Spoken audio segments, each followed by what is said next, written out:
¿Qué tal? Muy buenas tardes. Esto es La UNAM Responde. Qué gusto que nos acompañen una vez más en este espacio de TV UNAM completamente en vivo. Estamos aquí como todos los días para hablar de la situación de la pandemia ocasionada por el virus del SARS-CoV-2 y la enfermedad de COVID-19 en nuestro país. ¿Qué sucede en México siendo un país diverso y multicultural y cómo ha afectado esta crisis sanitaria? Pues a de muchas maneras y en muy distintos niveles. Pero por supuesto nuestro objetivo es llevarles a ustedes todos los logros y los retos que día con día se van dando a conocer para enfrentarla de mejor manera. Nuestros investigadores y académicos durante este tiempo de contingencia pues han estado muy atentos y han estado tendiendo lazos, tendiendo puentes con toda la sociedad para hablar y para darles algunas soluciones que puedan serles de utilidad. Esta tarde hablaremos en particular de lo que está haciendo las ciencias sociales y hablaremos de cómo las estrategias se estructuran para que toda esta información se desarrolle y fluya en dos sentidos, en un sentido de cómo está sintiendo toda la sociedad esta pandemia y de otra manera de cómo está ayudando la ciencia a todas estas sociedades y a estas comunidades que pueden resultar más afectadas. Además de nuestro tema de hoy, estaremos muy atentos a lo que nos tiene Anel en Si leo no me encierro. Tenemos otros reportajes de interés relacionados con el internet y por supuesto tenemos nuestra dosis de humor. Como todos los días, comenzamos con nuestro panorama nacional, donde, lamentablemente en nuestro país ya se registran más de 560,000 personas afectadas por COVID-19.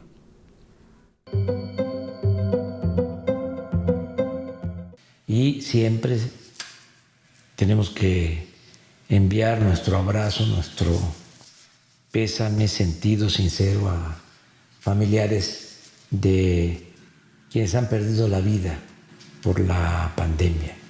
Ya muchos aquí en nuestro país, más de 60,000 fallecidos. Sin embargo, va la pandemia cediendo. Les pido que no bajemos la guardia. El cubrebocas, el lavado de manos y la sana distancia son nuestra mejor defensa. Les recuerdo, todavía no es momento de llevar a cabo grandes reuniones y fiestas. Pueden ser espacios en donde puede haber altos contagios. Cuídate y cuida a los tuyos. Mientras no haya vacuna, tenemos que aprender a vivir en esta nueva normalidad. La pandemia continúa. Sin duda, educar también incluye la formación de buenos hábitos y esto implica también rutinas. Es muy importante que a partir de mañana diseñen para sus hijas, para sus hijos, un horario formal, un horario que respeten y seguirlo con toda seriedad, como si realmente estuvieran en la escuela. El tabaco está directamente relacionado con la patología cardiovascular, las enfermedades respiratorias crónicas, el cáncer y la diabetes. Causa múltiples tipos de cáncer, no los voy a contar ni siquiera, y evidentemente tiene mucho que ver con el COVID. Este es un punto interesante. Debilita nuestro sistema cardiopulmonar, que es, el sistema más afectado por el COVID. Cuando hay un objetivo de evitar muertes evitables, es un logro que es muy importante tener presente. ¿Quita el dolor de que se mueren las personas? No. Y si son 60,000, no.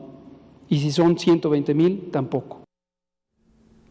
La recomendación sigue siendo atender las medidas de higiene y de distanciamiento que ya conocemos, porque la situación no es sencilla, lo mismo que sucede en otros países de América Latina como Perú y Belice, donde en los últimos días se han registrado un alto número de contagios. Vamos enseguida con nuestro resumen internacional.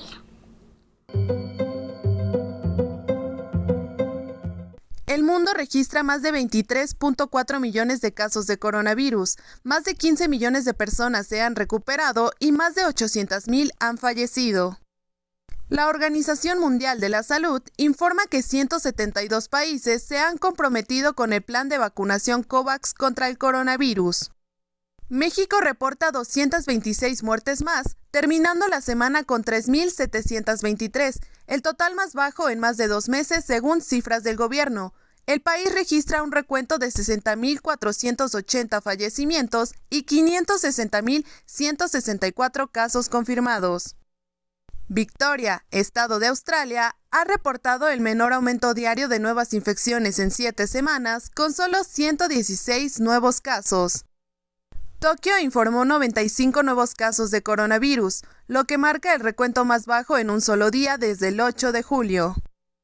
Estados Unidos registra más de 5.7 millones de casos. Sin embargo, 25 estados han reportado menos casos en la última semana en comparación con la semana anterior.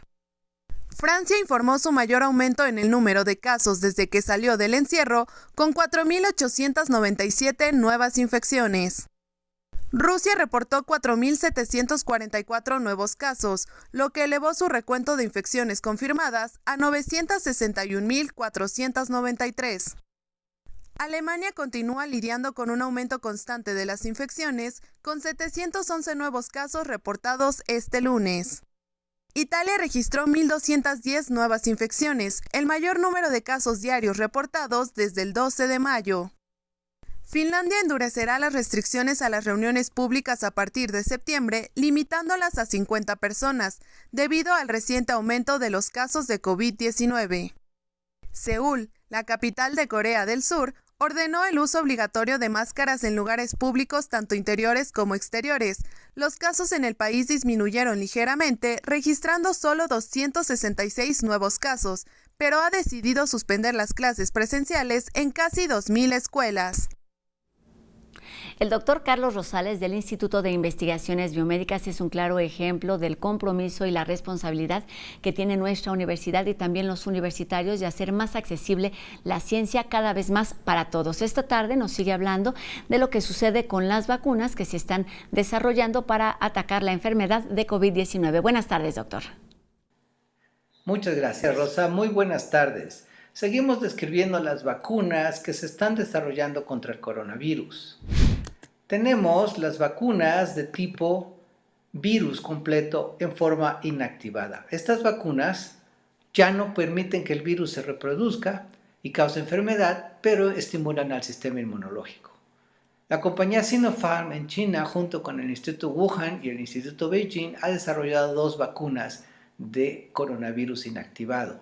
Ambas vacunas se encuentran en pruebas de fase clínica 3 en los Emiratos Árabes Unidos. También la compañía china Sinovac desarrolló otra vacuna de coronavirus inactivado que se encuentra en fase clínica 3 en Brasil e Indonesia. Otro tipo de vacunas, las que usan vectores virales, usan un virus que no es causante de enfermedad modificado para que exprese las proteínas del coronavirus. De este tipo de vacunas, la compañía AstraZeneca y la Universidad de Oxford desarrollaron una que se encuentra ahora en fase clínica 3 en Brasil y Sudáfrica. Esta vacuna se ha anunciado se producirá en breve en México.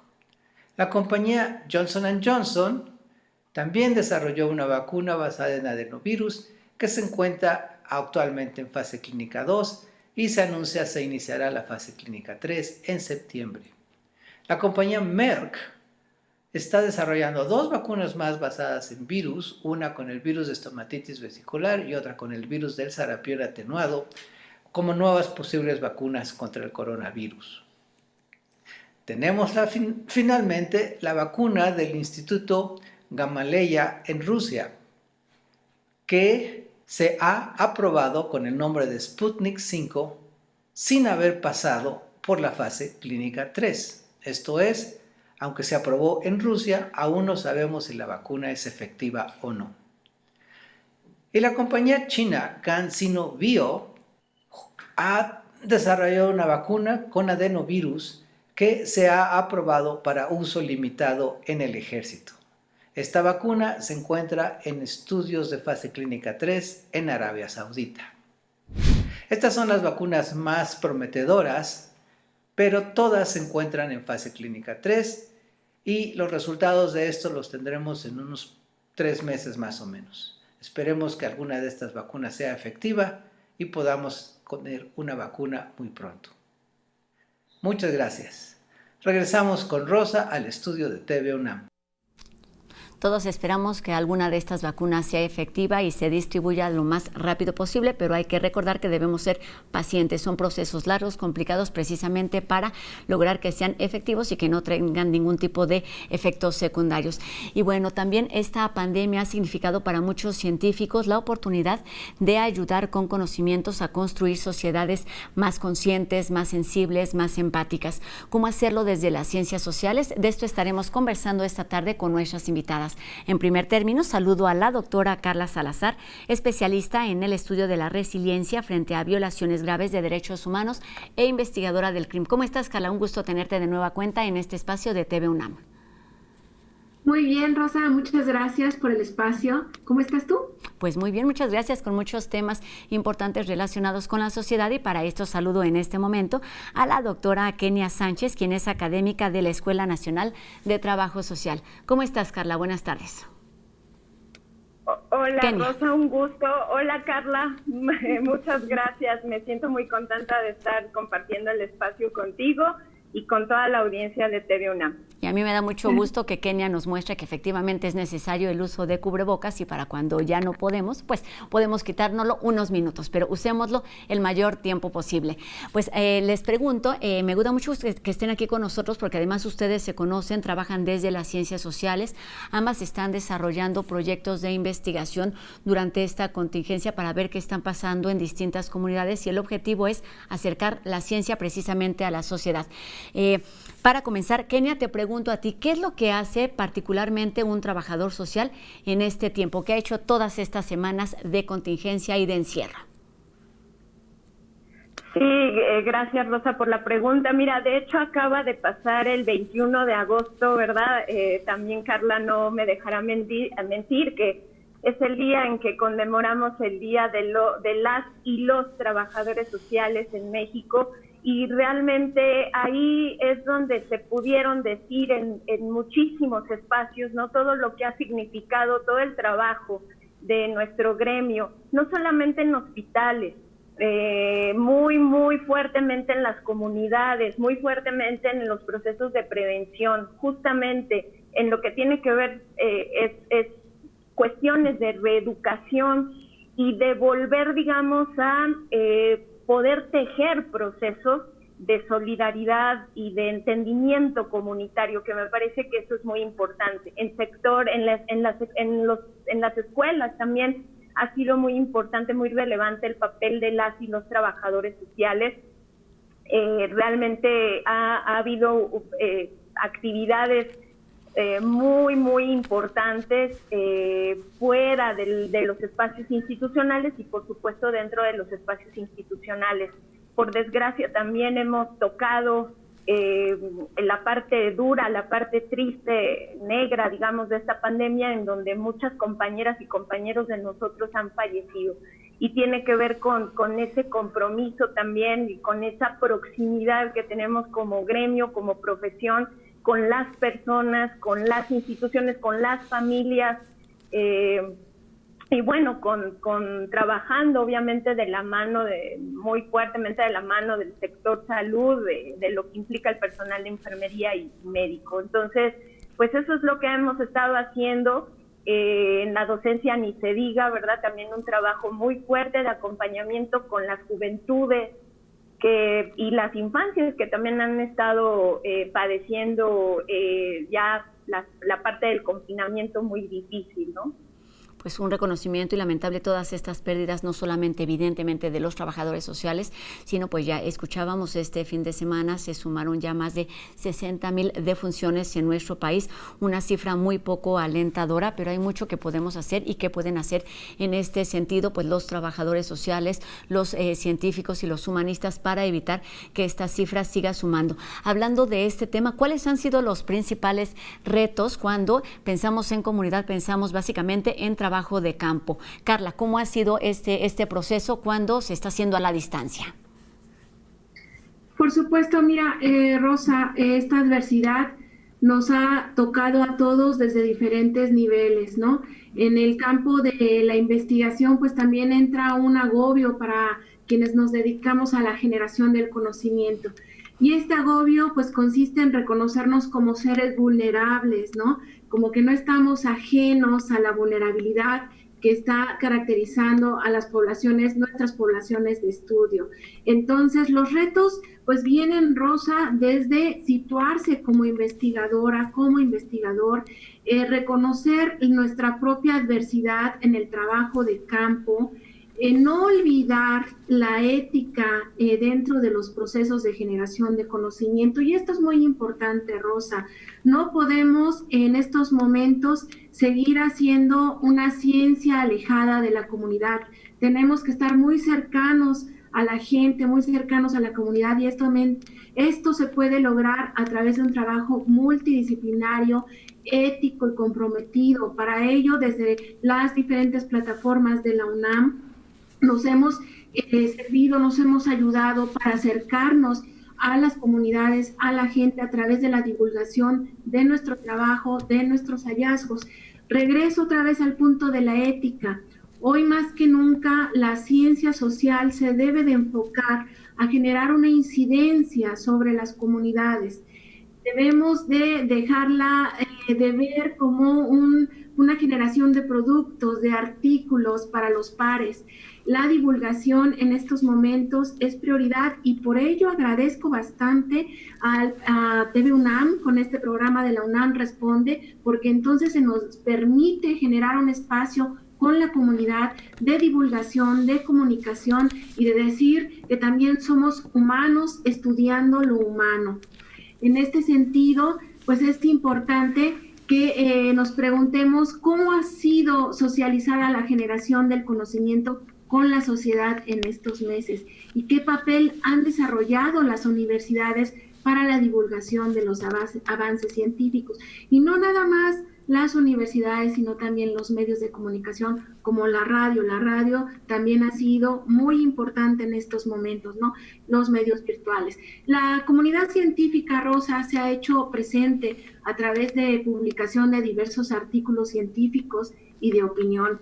Nada, basta con entrar a Google académico y, por ejemplo, verificar cuánta producción se ha logrado en estos meses de artículos científicos, pero como les digo, esto no basta, hay que acercarse a la comunidad, y la mejor forma es a través de artículos también de opinión, de divulgación, de los medios como la TV y la radio, y decirles que sí, que las cosas pues ahorita están bajo un escenario adverso, y en este estamos todos, que se responde a diferentes vulnerabilidades frente a esta vulnerabilidad radical donde todos estamos expuestos, ¿no? Y estas diferentes vulnerabilidades vienen de pues las vulnerabilidades sociales, ¿no? Los diferentes extractos económicos, la mayor exposición a riesgos, ¿no? Las violencias, las diferentes violencias, y sobre todo la vulnerabilidad psíquica, Rosa, que en esto todos tenemos que trabajar en conjunto para contrarrestarla. ¿Qué es esa vulnerabilidad psíquica?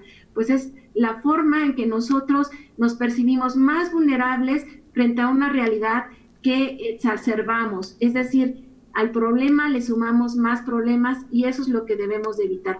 Y el ámbito científico tiene que integrarse en este punto y mostrar los hallazgos con claridad, mostrar las situaciones de la adversidad con objetividad, pero también crear una ciencia de incidencia propositiva y al alcance de todos. Exactamente, esto se requiere en muchos niveles. Kenia, considerando pues este nivel, este miedo, esta incertidumbre, ¿cómo se aprovecha, digamos, para que se convierta en una forma de prevención precisamente en algunas de las comunidades que ya nos mencionabas, en los niños, en los jóvenes, en las comunidades que están más alejadas, que no tienen acceso, digamos, a un servicio de salud? ¿Cómo trabajan ustedes? ¿Cómo están colaborando? ¿Cómo están creando estos puentes en este momento? Sí, mira, Rosa, me parece fundamental esto que ha trabajado mi compañera, la doctora Carla Serna, cuando habla de ciencia de incidencia. Y también muy importante lo que señala respecto a cómo afrontamos esas condiciones de vulnerabilidad y ahí un poco ligo con tu pregunta, ¿no? A mí este tema de resiliencia, y yo creo que ahí coincidimos mucho Carla y yo, me recuerda mucho a un eslogan que trabaja uno de los colectivos que se llama Acción Poética, que trabaja con graffiti en las calles, ¿no? Que es una frase que se resume, digamos, lo que el ser humano, lo que los seres humanos hacemos en contextos o en condiciones de fuerte vulnerabilidad o de vulnerabilidades sumadas, como lo decía Carla, ¿no? Es esta frase de insistir, persistir y nunca desistir, ¿no? Esa frase a mí me parece que engloba fuertemente esta cuestión, y yo te quisiera responder que en principio en el trabajo social reconocemos la diversificación de las experiencias de sufrimiento humano. Eso es muy, muy importante, porque a partir de ahí es que también hay un reconocimiento de las hojas de ruta, de los caminos que podemos construir. Es decir, no todo mundo, ya también más o menos lo introducía Carla, no todo mundo vive de igual manera las vulnerabilidades sumadas frente a un contexto de pandemia, por ejemplo, y eso es muy importante para poder trabajar estas hojas de ruta de sensibilización, estas conexiones, y sobre todo ahí encontrar un camino común que es el trabajo con la idea de cuidado, ¿no? Que también ya lo adelantaba Carla, muy importante.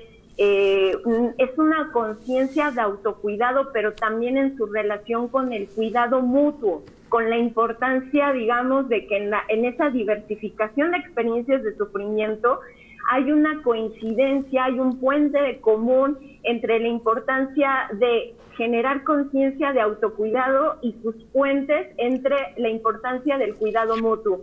Y en eso me parece que en trabajo social, desde hace tiempo, no nada más en este contexto, pero en trabajo social la salud es un proceso social y es un proceso que se construye no solamente día con día, sino es la idea, digamos, de que la salud es un bien común, ¿no?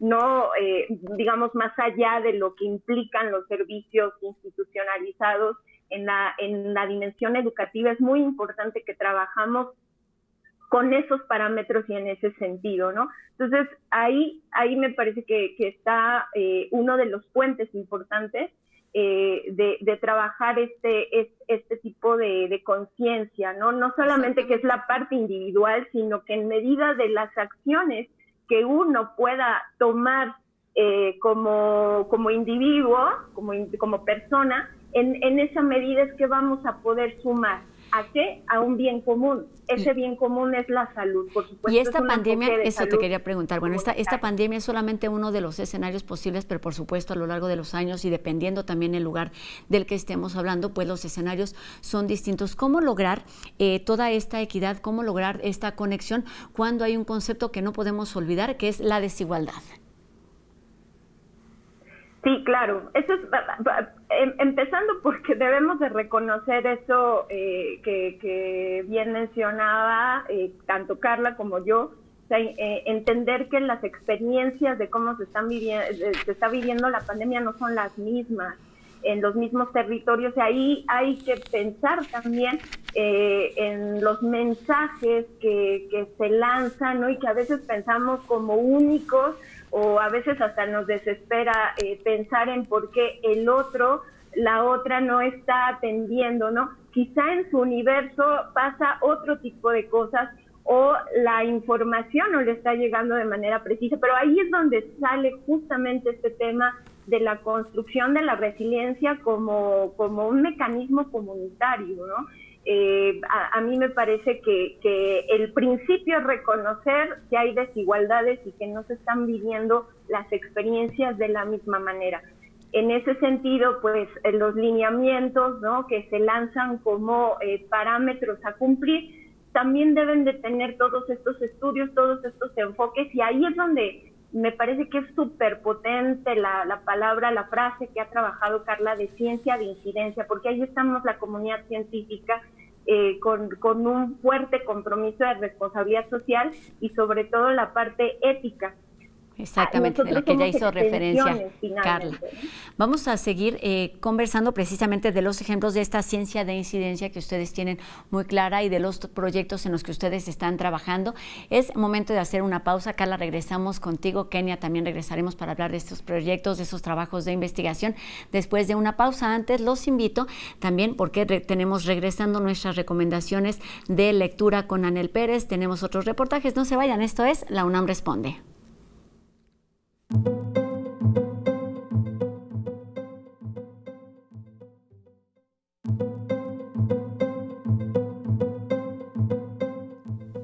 Qué gusto que continúen con nosotros aquí en la UNAM Responde y les tenemos información relacionada con nuestra televisora y el programa de la SEP Aprende en Casa 2. Este lunes 24 de agosto dio inicio un nuevo ciclo escolar 2020-2021 de manera digital y nuestra televisora se une a este programa de la SEP únicamente en los estados del interior de la República, por lo que el contenido de nuestra programación continúa habitual en el Valle de México, por supuesto a través de los canales que ustedes ya conocen en nuestra página tv.unam.mx, a través también de nuestras redes sociales. Entonces, este cambio únicamente sucede en los estados del interior de la República, mientras que nuestra programación habitual continúa normal aquí en el Valle de México.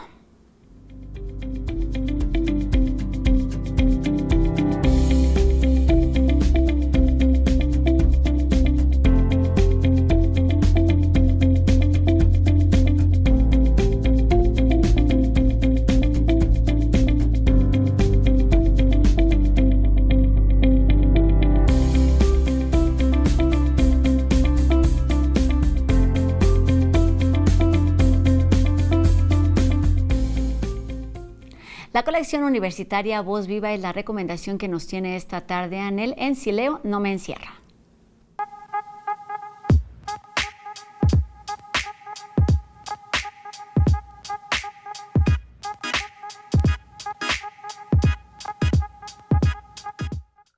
Hola, yo soy Anel Pérez y esto es Si leo, no me encierro, un espacio para la literatura y el fomento de la lectura. No cabe duda que la voz es parte de nuestra identidad, incluso de nuestra personalidad. Por eso la recomendación de hoy es a que conozca Voz Viva, una colección universitaria de discos que apareció en los 60, conformada desde sus comienzos por las voces más representativas de la cultura de nuestro país. Desde sus inicios registra los más variados tonos literarios. Ahí está igual la mesurada voz de Alfonso Reyes o la tumultuosa de Carlos Pellicer, Jaime Torres Bodet, Octavio Paz, Salvador Novo, Rosario Castellanos, entre muchos otros. Un poco más tarde, en 1965, se creó Voz Viva de América Latina y se integraron voces como José Martí, Rubén Darío, Pablo Neruda, García Márquez, Álvaro Mutis, entre otros. Hoy día la colección cuenta con un acervo de más de 200 títulos y es parte del patrimonio UNESCO por su valor literario. Recientemente, a través de la plataforma SoundCloud, se pueden escuchar fragmentos de algunos discos de Voz Viva. Una de las últimas entradas es la edición de Causa de Vida de Alejandro Aura, que, como dice Eduardo Vázquez Martín en su prólogo, es ante todo un poeta que de verdad escribe porque no tiene más remedio. Es también un gran promotor de lectura. Escuchemos su voz leyendo Mi hermano mayor. Mi hermano mayor también era un fantasma, una calavera dientona, una carcajada de monje a medianoche. Mi hermano era un muchacho blanco y sin anginas. Por eso nunca nos comimos juntos ninguna jícama del camino, ni rompimos de guasa los vidrios de las ventanas, ni nada que yo recuerde hicimos juntos. Ni jugamos, ni fuimos enemigos. Éramos buenos hermanos, como dicen. Espero que le haya gustado la voz de Alejandro Aura leyéndose a sí mismo y aproveche para pasear por SoundCloud y conocer Voz Viva de México y Voz Viva de América Latina. Yo lo veo a usted el siguiente lunes con otra recomendación literaria, no sin antes expresar nuestra tristeza en la Dirección de Literatura por el fallecimiento de nuestra querida Mercedes Barcha. Descanse en paz. Hasta la próxima.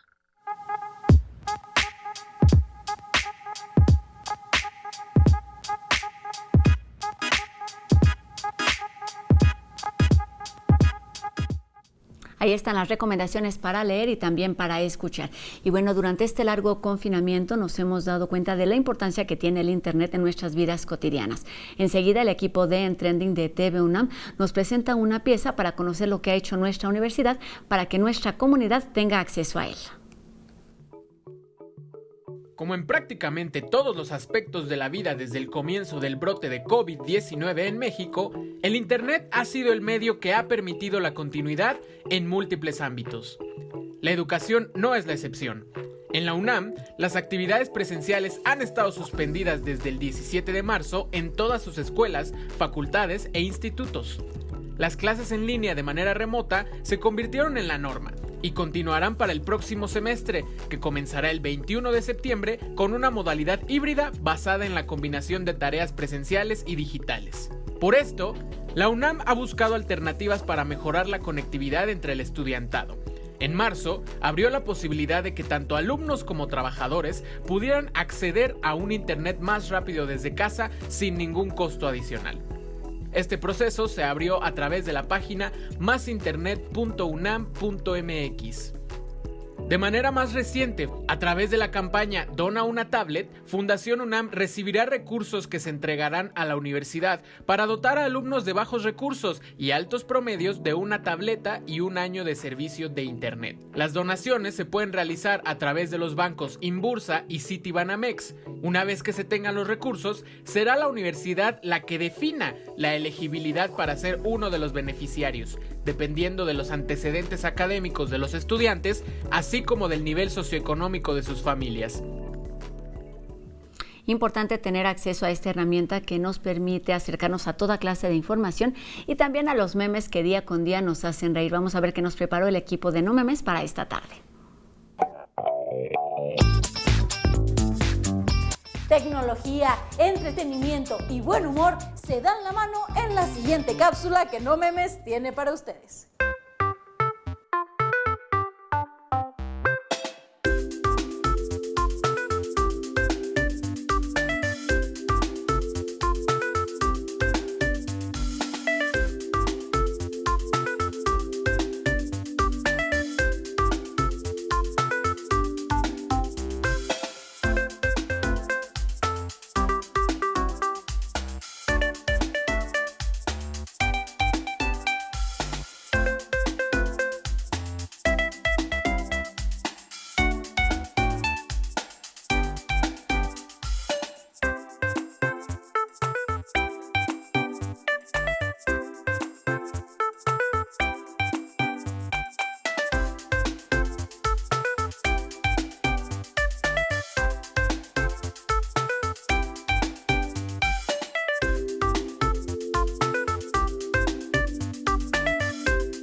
Es momento de hacer una pausa. Al regresar seguiremos hablando de las ciencias sociales en tiempos de pandemia. No se vaya, esto es La UNAM Responde.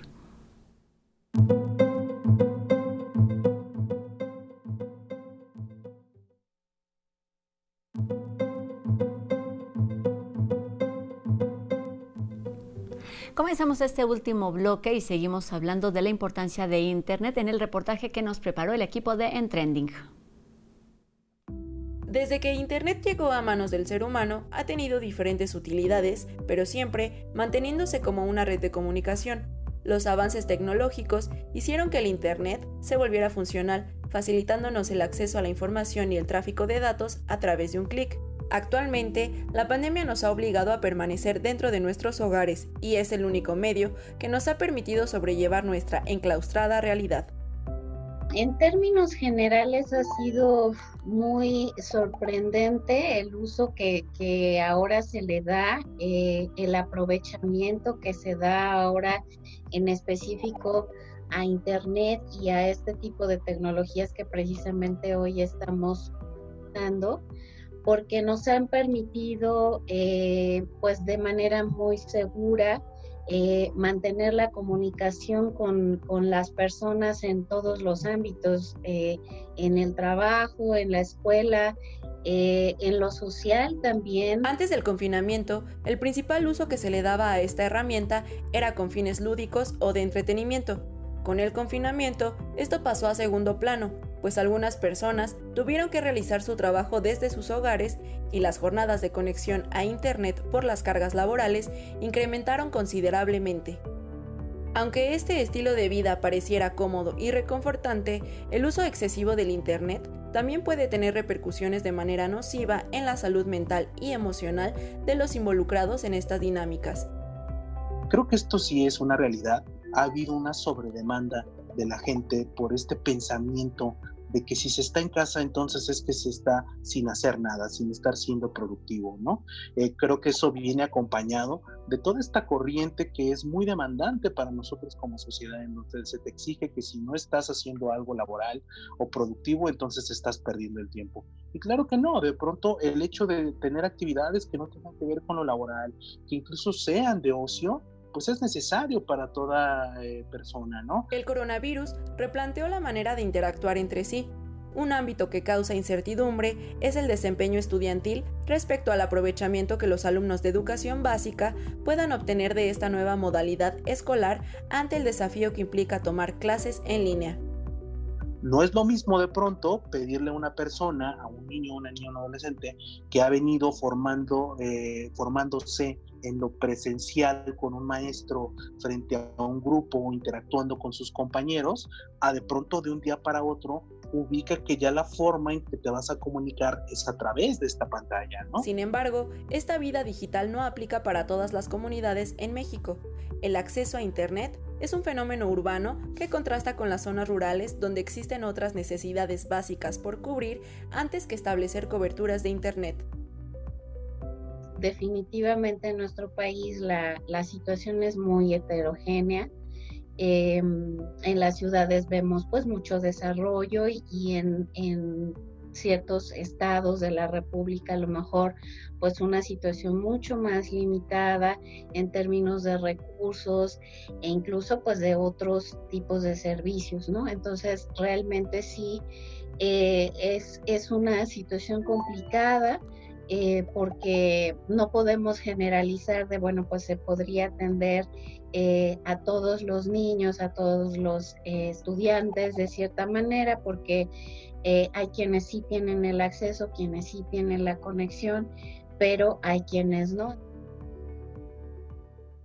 Pues una pandemia que ha impactado de muchas maneras y a muchos niveles, pero es importante hablar de las diferencias de acuerdo al grupo y a la población y también quizás el lugar en donde nos encontremos. Para hablar de pandemia en tiempos, más bien de ciencias sociales en tiempos de pandemia, retomamos nuestra conversación con la doctora Carla Salazar del CRIM y también con la doctora Kenia Sánchez de la Escuela Nacional de Trabajo Social. Pues Carla, empezamos este bloque, si te parece, hablando en particular del proyecto de investigación que estás desarrollando desde el CRIM. Pues sí, gracias, Rosa. Pues mira, antes que nada me gustaría decirte que en el CRIM existen esfuerzos por generar ciencia de incidencia, que el doctor Fernando Lozano, nuestro director, ha encauzado de manera pues muy loable y ejemplar, ¿no? Habemos diferentes tipos de científicos, Rosa. Hay quienes tienen la dicha de ser científicos de tiempo completo, de vida completa, habemos científicos postdoctorantes con cierta incertidumbre sobre una estabilidad del futuro para seguir generando ciencia, hay científicos parciales que se tienen que dividir entre las labores de la docencia y las labores de investigación, por lo cual no es fácil ahorita o no se puede resolver de manera sin abordar la complejidad, cómo incidir socialmente desde el ámbito científico. Esto pues requiere un proceso complejo que hay que visibilizar y por eso también yo hago uso de un pilar de la resiliencia que es el humor al hablar de resiliencia, ¿no? Porque también en el ámbito científico tenemos que ser resilientes, tenemos que saber caminar con la adversidad, entre la adversidad para sobrellevarla y generar pues conocimiento, ¿no? Actualmente,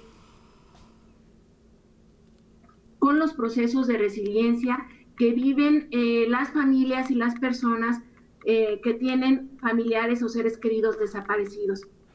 En México tenemos más de 71,000 personas desaparecidas, Rosa. Esto es es muy grave y con la manera que ha proliferado en los últimos años, en la última década, pues esto ha generado diversos retos, ¿no? Entonces, desde la ciencia social, muchas veces nos hemos enfocado a indagar sobre el problema, a indagar sobre los aspectos adversos y pocas veces hemos mirado el otro lado, que es las fortalezas, los procesos de resiliencia, las maneras en que las personas logran un desarrollo después de una tragedia, ¿no? Entonces, en ese tenor, pues yo he dirigido mis estudios los últimos años a los procesos de resiliencia que viven también particularmente las mujeres dentro de esta situación que no debería de existir, que es la desaparición de un ser querido.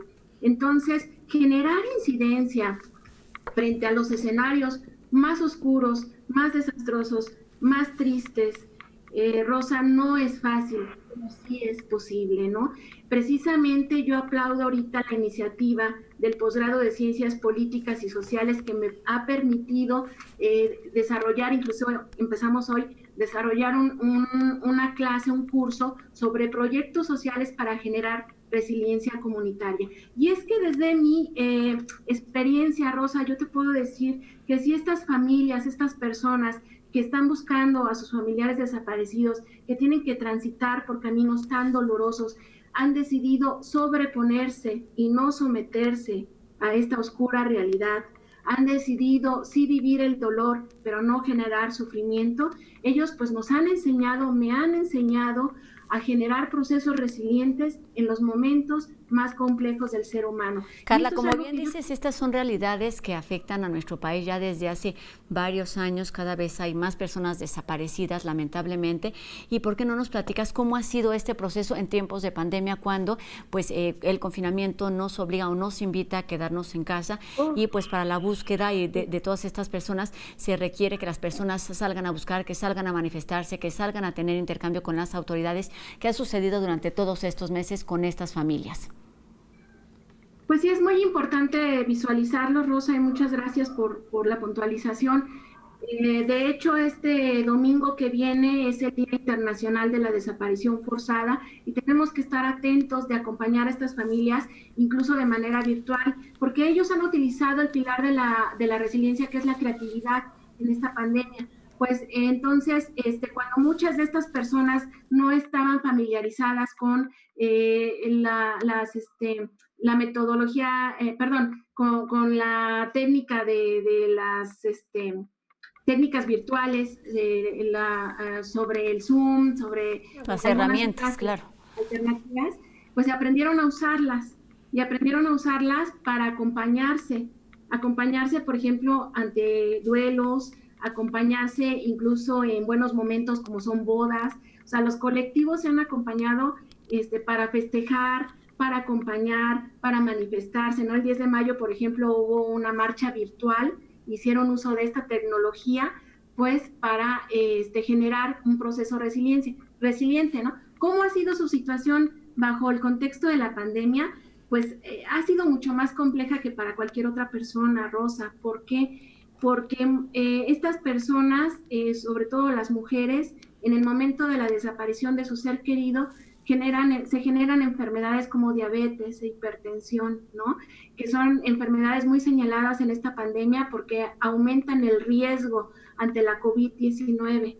Además, los sentimientos de angustia, de desesperación, de incertidumbre se han agudizado bajo el confinamiento. Entonces, no ha sido una situación fácil. Para ellos, en el proceso resiliente, tienen que encontrar un nuevo sentido a la vida, y ese nuevo sentido a la vida ocurre cuando ellas realizan acciones para encontrar a sus familiares, para seguirlos buscando. Entonces, ante un confinamiento y una paralización del aparato estatal de búsqueda en las primeras semanas, pues esto fue demasiado grave, ¿no? ¿Por qué? Porque de cierta manera coartó su sentido de vida, ¿no? Y ahora, ¿cómo los buscamos, ¿no? Frente a este contexto de vulnerabilidad radical. Y en esta semana se vuelve... Rosa, yo estoy por publicar diferentes artículos sobre estos procesos que ellos han vivido bajo el contexto de la pandemia, cómo han sido su situación, cómo se ha agudizado algunas enfermedades físicas y mentales, pero cómo han salido avante de ello. Exactamente, pues son situaciones que están ahí, que no podemos olvidar, aunque el foco parezca estar centrado en esta pandemia. Nos lo has dicho en otras ocasiones, es importante hablar de distanciamiento físico, pero no de distanciamiento social, y en estas situaciones pues de desaparecidos aplica exactamente igual. Kenia, me gustaría que tú nos platicaras ahora del proyecto en el que estás trabajando ahora en tiempos de pandemia, cómo se utiliza la ciencia en beneficio de la sociedad.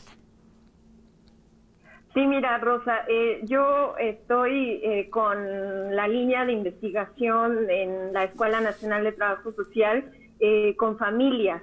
Eso es también lo que me ha conectado con Carla, ¿no? También he podido trabajar de manera, con un enfoque de proximidad con algunas familias en esta difícil situación, en búsqueda de sus seres queridos. Pero muy aparte de eso, digamos, ahorita ante la pandemia he tenido algunas experiencias también interesantes sobre el acompañamiento virtual, acompañamiento a familias. Tenemos un chat, por ejemplo, en donde es un chat que está muy próximo a donde habitamos ciertos profesores, en donde estamos brindando un tipo de acompañamiento que va desde información, que va desde también la investigación de algunos servicios, gestoría, como también captamos los links de información para poder sensibilizar sobre diferentes cosas, ¿no? Por ejemplo, uno de ellos es el uso de tapabocas. Muchas de las producciones de TV UNAM que a veces pensamos que porque están en la red son accesibles a todas y todos, y la verdad es que no, a veces tenemos que hacer un trabajo reeducativo de proximidad con la gente con la que habitamos, ¿no? Y eso pues nos ha ayudado, ¿no? Es un chat de escucha vecina, así le hemos nombrado, ¿no? Y donde podemos ir como apoyando diferentes cosas, ¿no? Yo particularmente, ya como en otro tipo también de acción, tratando de incidir, no solamente de la producción de conocimiento, pues también yo tengo ahí la elaboración de algunos cursos sobre la importancia del movimiento psicocorporal, la importancia del trabajo social con las emociones, ¿no? A partir del cuerpo y que he podido elaborar a través de YouTube, justamente para no poner en riesgo también. A mí que más me gustaría hacer este tipo de cursos de manera grupal, pero yo creo que es una buena forma de cómo mostrarle a las familias, porque muchos de estos ejercicios se pueden hacer con familia, y es muy, muy bueno el espacio también para trabajar personalmente y conocer cómo a través del baile, del movimiento y de técnicas de respiración, pues puedes tener ahí algún momento de trabajo emocional, ¿no? Entonces, eso por mi parte. Y bueno, ahí andamos también con la construcción de algunos papers, como dice Carla, para poderlo transmitir, ¿no? Pero también creo que es muy importante ahora trabajar con la herramienta videográfica. Exactamente, retomando esto justamente que nos mencionas, pues a veces damos por hecho que si está algo en la red y si está algo en la televisión, pues va a llegar a todo mundo, y no es así en nuestro país, porque muchas veces o no hay internet o no hay ni siquiera electricidad, entonces son muchas las dificultades. Considerando esto y considerando también la otra parte de la responsabilidad y el compromiso de nuestra universidad, ¿con qué tipo de herramientas, qué tipo de factores se toman en cuenta para hacer llegar esta información, divulgación o realizar este tipo de investigación a la distancia? ¿Con qué herramientas cuentan, Kenia?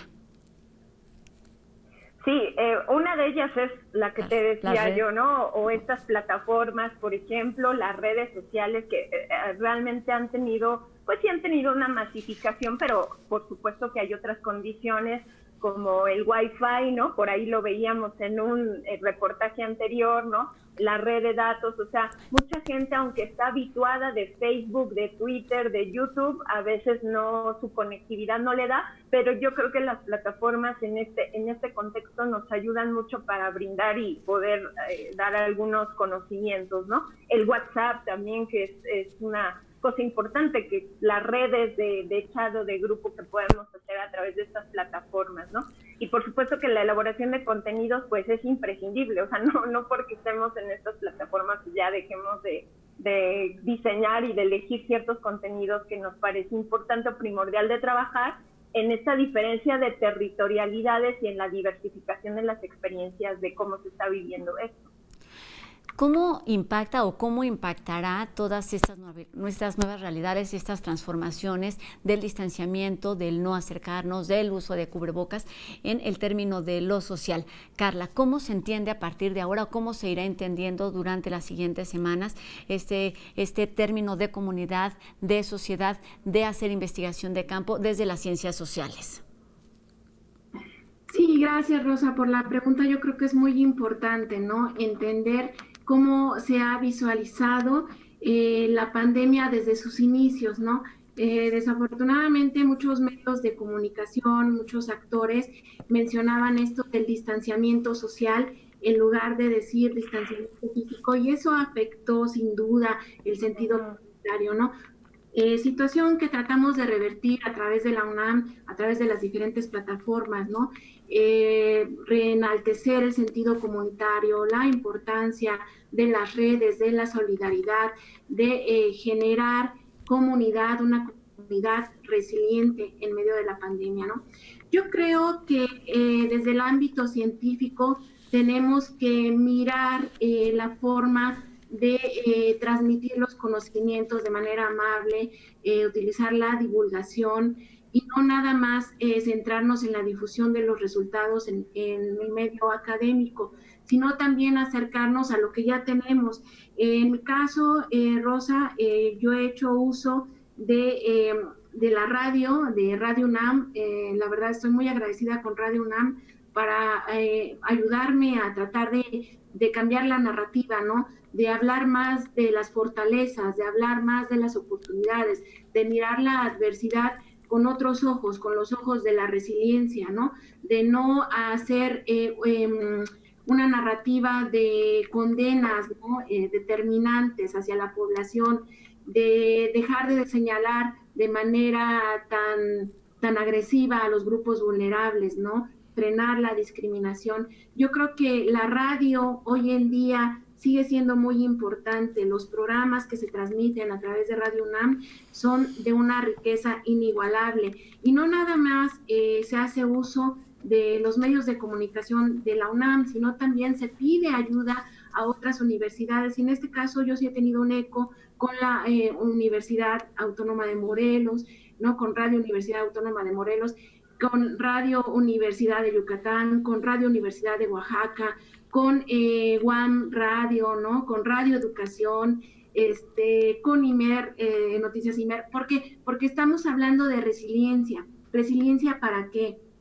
Pues para sobrellevar esta adversidad, porque seguimos generando la idea de crear tutores de resiliencia. Y cuando digo tutores de resiliencia, pues hacemos uso del humor, de la creatividad, de la flexibilidad, de la cultura, del deporte. Entonces, la radio es muy importante para la divulgación de la ciencia, pero también para acercarnos a la comunidad.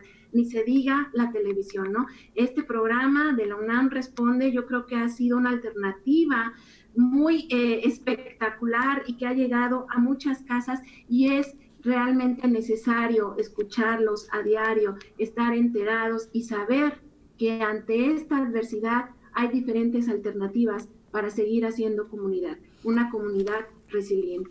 Y para hacer comunidades de la ciencia a través de información, de divulgación, también de la manera en la que se puede reeducar para así crear, pues efectivamente, comunidad. Kenia, ya no me da tiempo de regresar contigo, pero veo que estabas asintiendo lo que Carla nos decía, entonces seguramente me parece que están en el mismo proyecto y en la misma línea, entonces pues hay mucho que hacer todavía en este sentido, reinventándose desde las ciencias sociales en particular. Agradezco muchísimo esta tarde a la doctora Carla Salazar, investigadora del CRIM, y a la doctora Kenia Sánchez de la Escuela Nacional de Trabajo Social de nuestra universidad. Dos ejemplos de dos proyectos que se están trabajando en nuestra universidad para llegar a la sociedad en tiempos de pandemia. Muchas gracias y buenas tardes.